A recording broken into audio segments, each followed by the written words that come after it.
my experience is with people that we're probably running at about 51% of our capacity. Something, I mean, you can think about this yourselves. I often ask undergraduates how many hours a day you waste or how many hours a week you waste, and the classic answer is something like 4 to 6 hours a day. You know, inefficient studying, watching things on YouTube that not only do you not want to watch, that you don't even care about, that make you feel horrible about watching after you're done. That's probably 4 hours right there.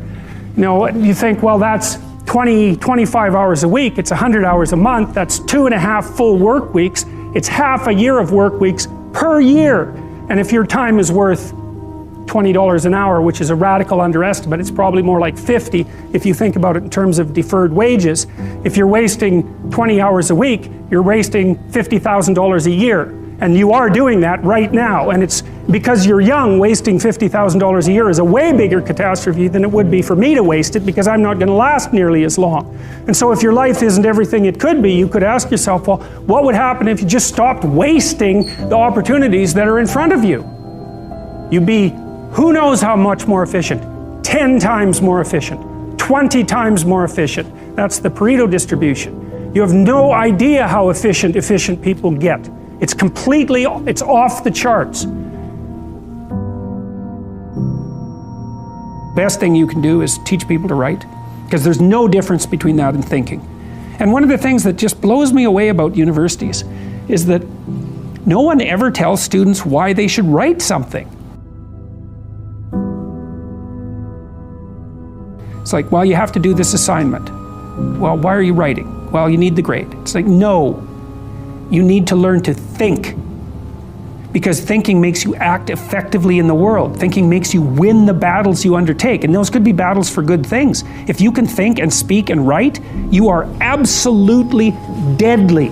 Nothing can get in your way. So that's why you learn to write. It's like, and I can't believe that people aren't just told that. It's like, it's the most powerful weapon you can possibly provide someone with. And I mean, I know lots of people who've been staggeringly successful and watched them throughout my life. I mean, those people, you don't want to have an argument with them. They'll just slash you into pieces.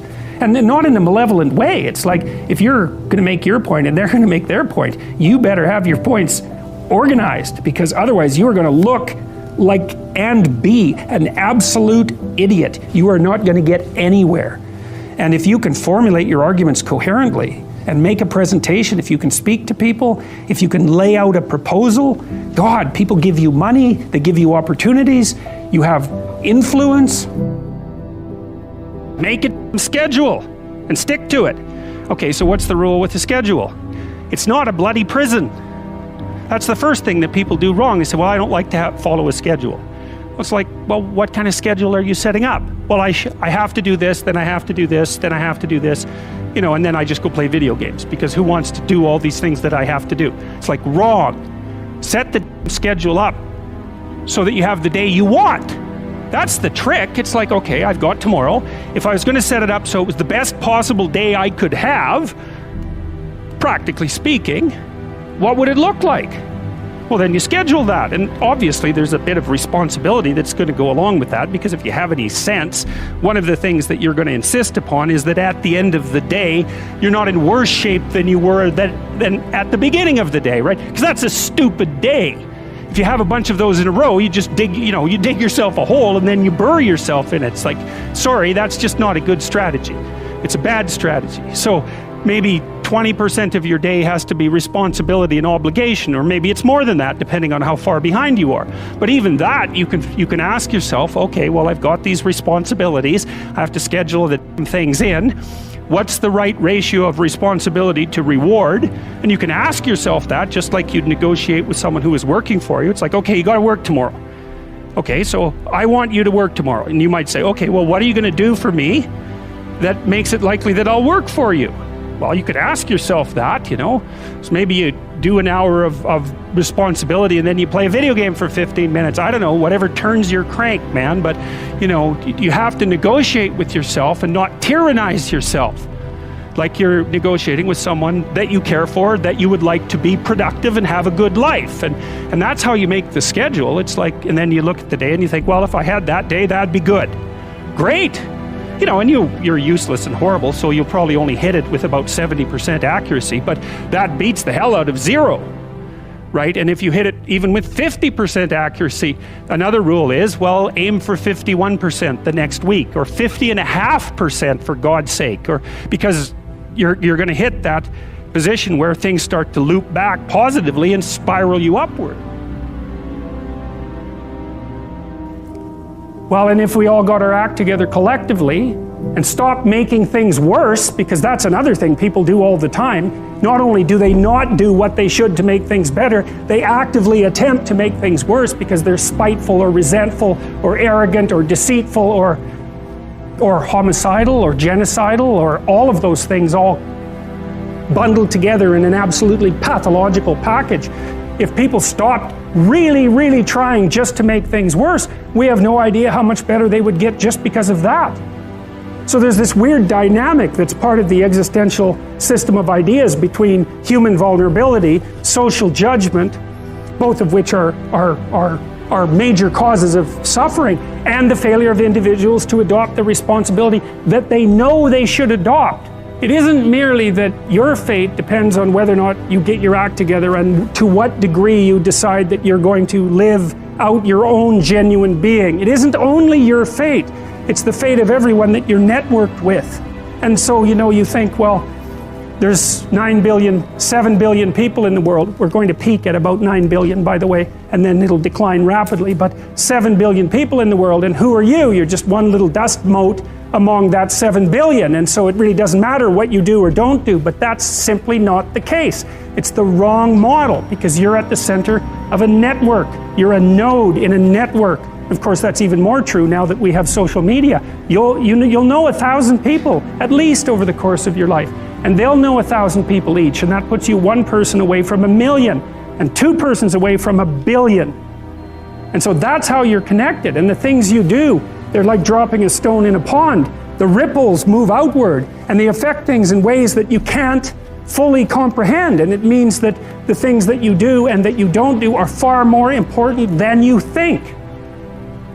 And so if you act that way, of course, the terror of realizing that is that it actually starts to matter what you do. And you might say, well, that's better than living a meaningless existence. It's better for it to matter.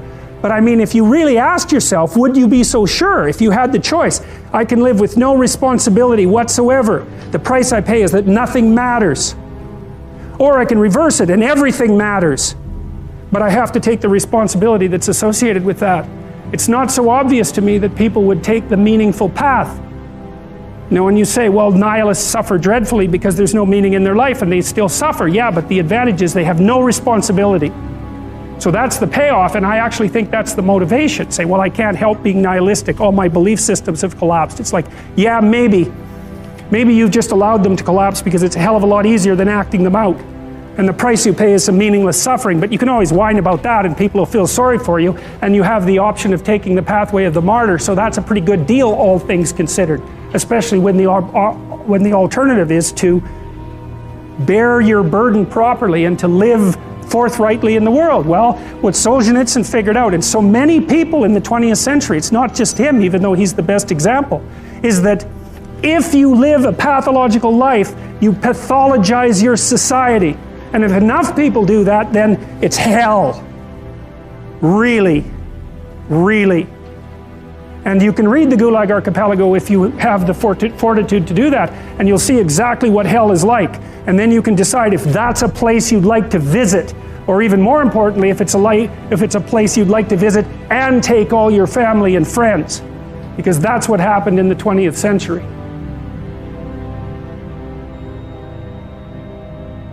No one can live without a routine.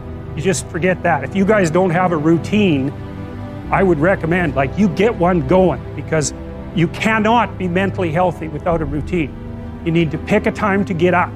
Whatever time you want, but pick one and stick to it, because otherwise you dysregulate your circadian rhythms and they regulate your mood.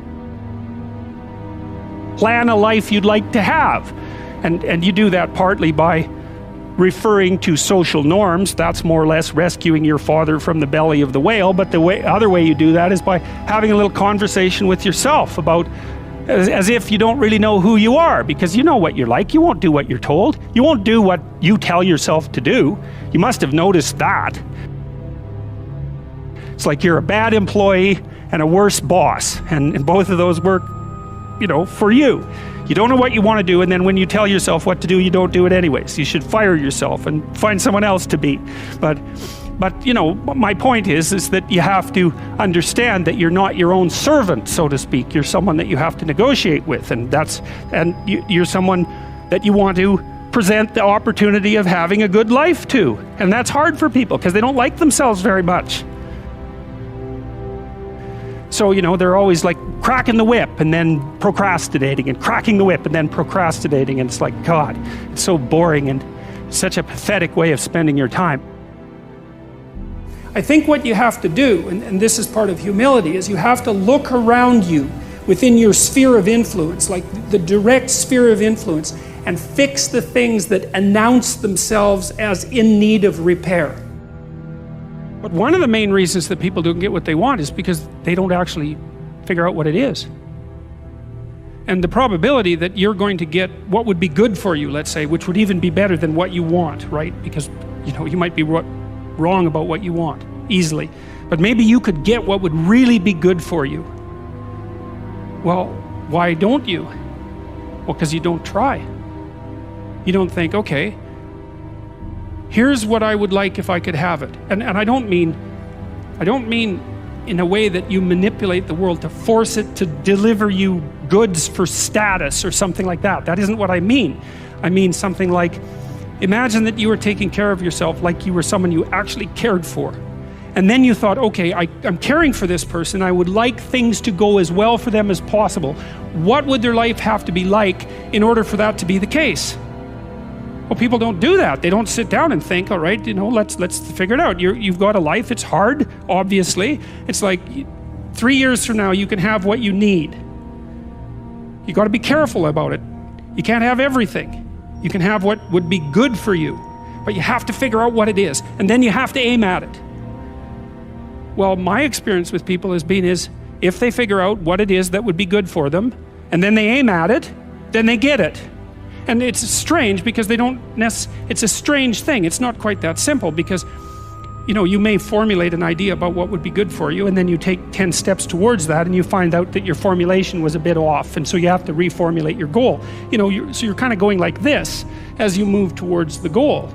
But a huge part of the reason that people fail is because they don't ever set up the criteria for success.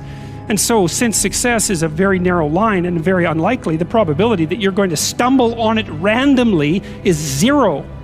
And so there's a proposition here, and the proposition is, if you actually want something, you can have it. Now the question then would be, well, what do you mean by actually want? And the answer is that you reorient your life in every possible way to make the probability that that will occur as certain as possible. And that's a sacrificial idea, right? It's like, you don't get everything. Obviously. But maybe you can have what you need. And maybe all you have to do to get it is ask. But the asking isn't a whim or today's wish. It's like, you have to be deadly serious about it. You have to think, okay, like I'm taking stock of myself. And if I was going to live properly in the world and I was going to set myself up such that being would justify itself in my estimation, and I don't mean as a harsh judge, exactly what is it that I would aim at? Sit on your bed one day and ask yourself, what remarkably stupid things am I doing on a regular basis to absolutely screw up my life? And if you actually ask that question, but you have to want to know the answer, right? Because that's actually what asking the question means. It doesn't mean just mouthing the words. It means you have to decide that you want to know. You'll figure that out so fast it'll make your hair curl.